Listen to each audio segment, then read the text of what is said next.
My next guest says he's not surprised by Marcus's amazing comeback. After all, he should know he's Marcus's dad. Joining me on the phone from Medford, New York is Earl Stroman. Earl, it's Suhanna in Toronto. I want to know what a proud papa you are today.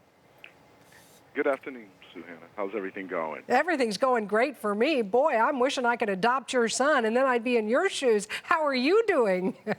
Very well today, Sue. Tell me how you're feeling, Earl. I'm ready, excited, dying to see them play. Wish I could have made it up for the first game and watch Dave pitch too.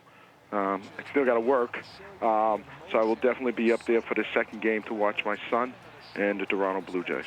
And what advice, or do you even give your son advice? He's 24. Maybe they don't take advice at 24, but what would you say to him? Not much I can say. He's very good at moments like this. He enjoys that.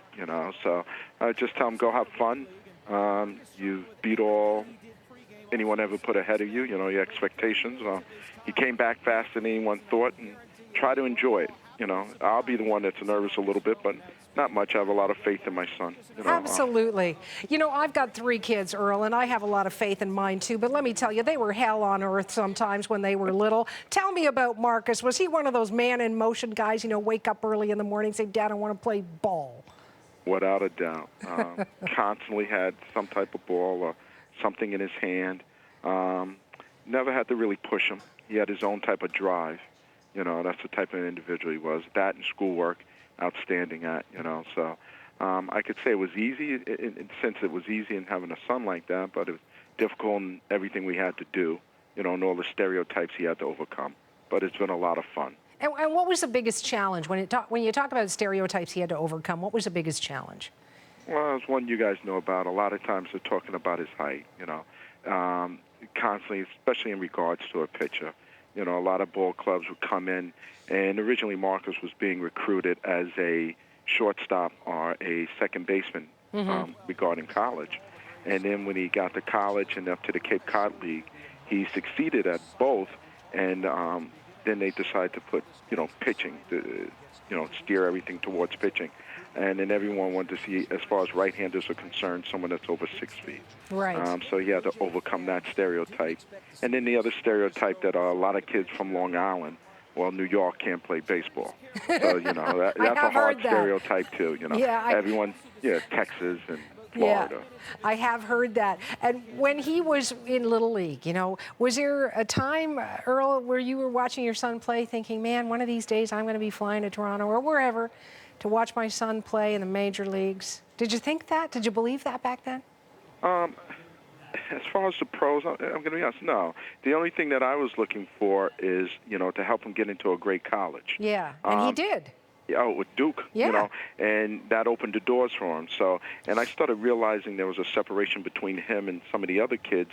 In 10th grade, you could see it, and we started doing all the showcases down in Florida and Texas. So there was a big separation at that time, and I started saying to myself, okay, let's use baseball to get you into school, into a better school, and that opened the doors for him. So I kind of knew that at least he would have school paid for. No kidding. And he did some courses, I know, this summer. He's got his mind set on moving forward on that. You're going to take the day off work, I'm assuming, tomorrow to come in and watch your son play baseball. You better do that. When he's out there on the mound, is he so focused on what's before him? Or do you think does he look around for you? Does he know where you sit? Is there some kind of, message that the father and son have that you don't need words for?